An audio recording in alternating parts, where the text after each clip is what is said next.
Cha. Sauce. No. I'm kidding. It says applause. Ray, do me a favor. Could you flick that once? All right. Thing I also do. Got to tell you, by the way, I have started doing a live thing. Right, you were mentioning that when you were talking about scheduling. Yeah, how's that going? It's a good question. I don't know. Today is the first... I'm sorry. Hang on one second. I'm going to do the thing I always do and say that Tom Merritt is here with us, everybody. Tom Merritt, you know him from, oh golly, the Daily Tech News Show. You know him from It's a Thing. You know him from Sword and Laser. You know him from days on the Twit Network and on Tech TV before that, and Tech TV Radio before that. People know you from everything, man. You used to be on the radio back in the day. Half Price Books. Okay. And WPGU. Hold on a second. Is Half Price Books a place where people can get your book? No, Half Price Books was a place I worked. Oh, wow. I imagine really? they could get my book there, possibly. It's a used and remaindered bookstore there. Oh, nice. Yeah. Remember Books A Million?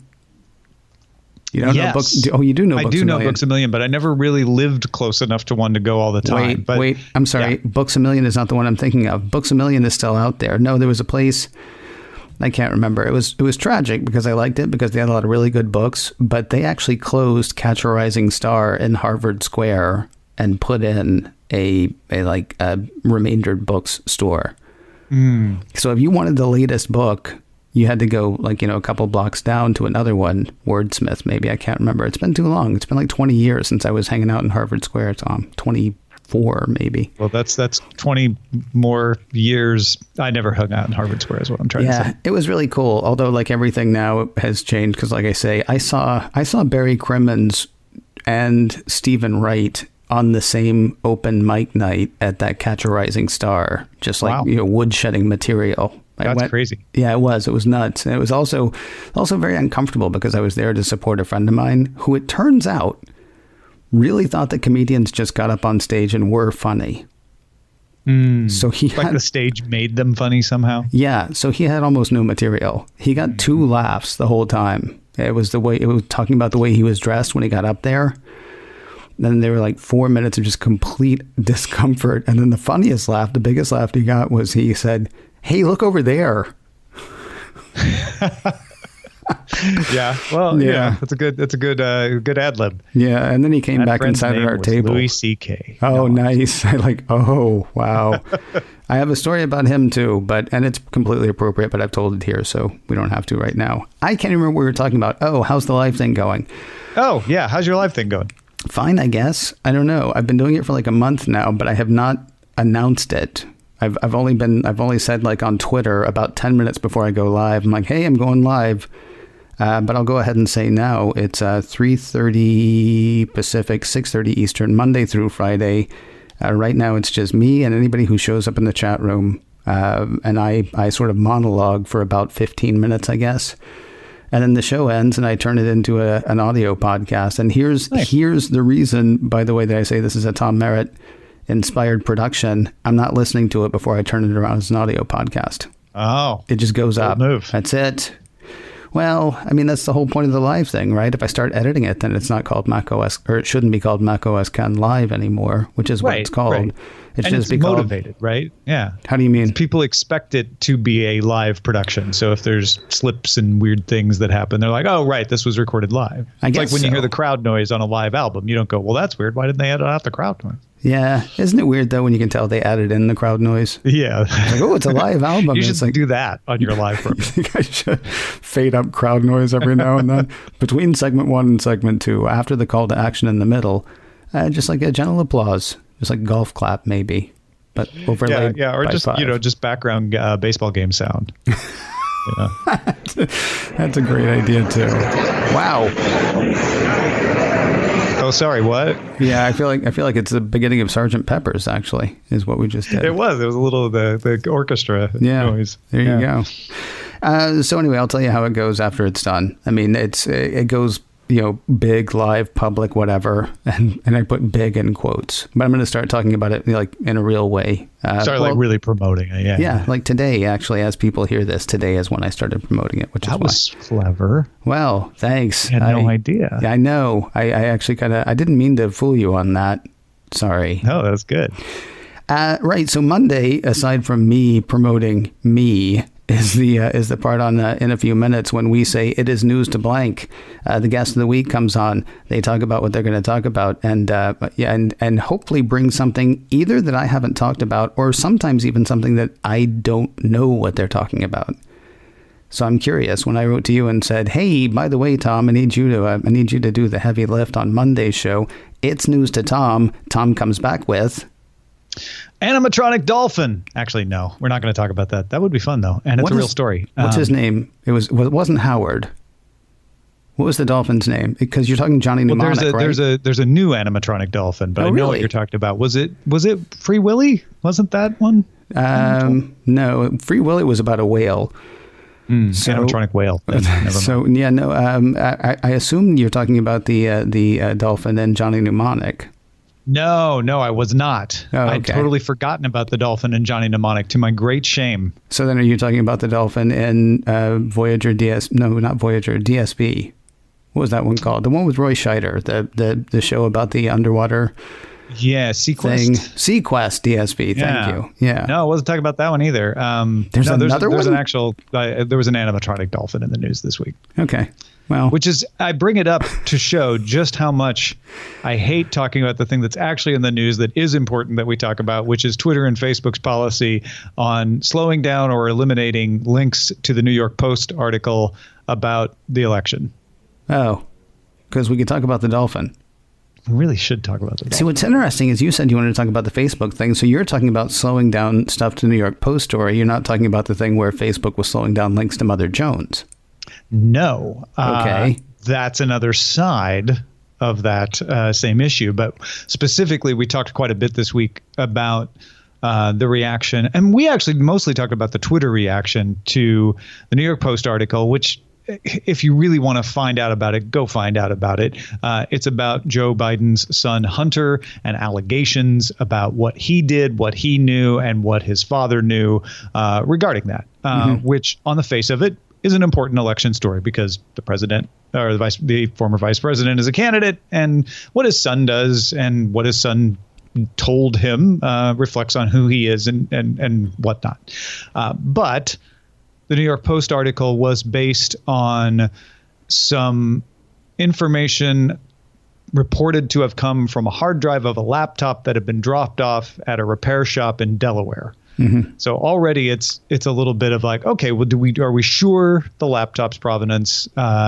And there were journalists who don't work at the New York Post alleging that this story did not seem to fit their level of scrutiny as to being reliable. Mm-hmm. Because, again, you're talking about documents handed over third hand, and can you verify that they're real?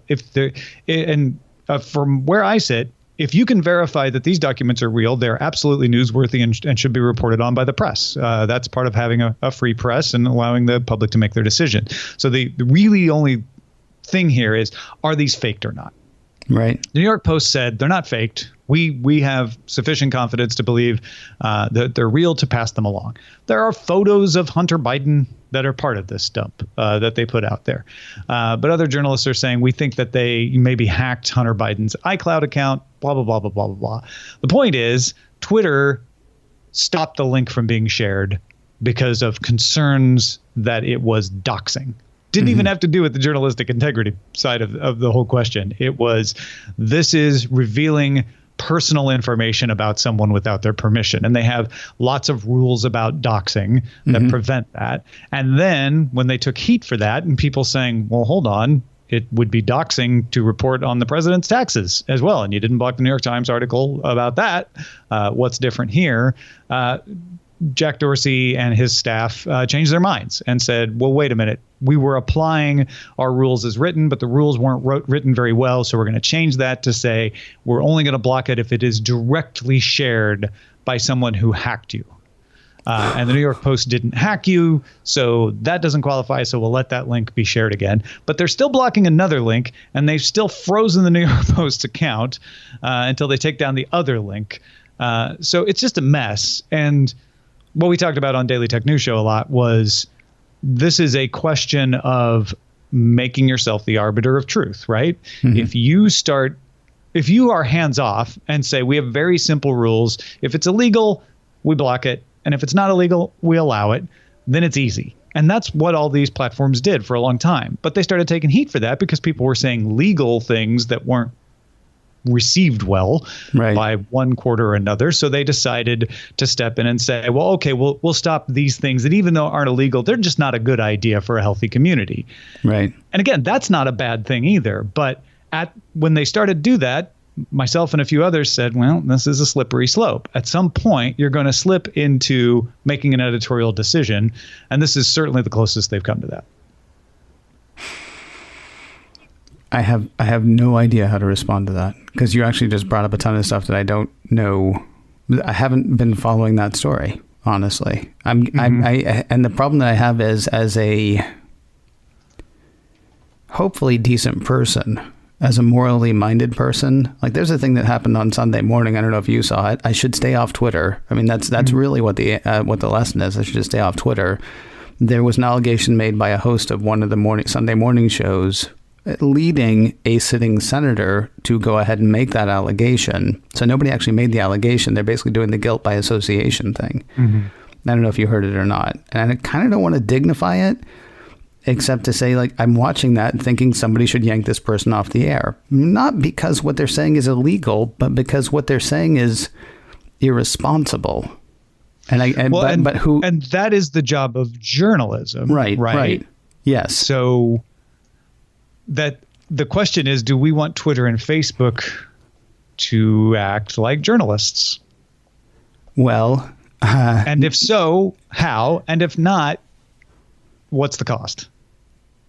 These are not. A lot of people want to throw these out because they either like or don't like the thing at issue, right? And what I try to do is say, like, well, let's pretend. Let's say you like that they're blocking the Post story. Let's pretend you like a story that they're blocking. You know, what would you do then, right? Because that is always the case. Is like, look, it's fine to be all for something when it works in your favor, but if the rule works against you, are you cool with it? It needs to have more to it than, yeah, but I really want people to either know or not know about this thing. It has to be agnostic to that, and I don't have an answer. I'm not setting myself up as what Twitter should do is this.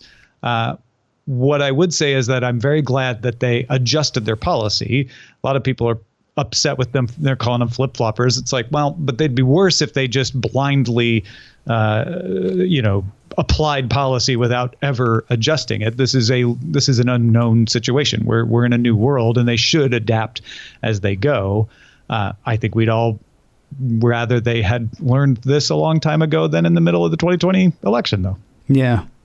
Yeah, I feel like actually what needs to happen is it's not about Facebook or about Twitter. It's about sort of, what is the term? Digital literacy?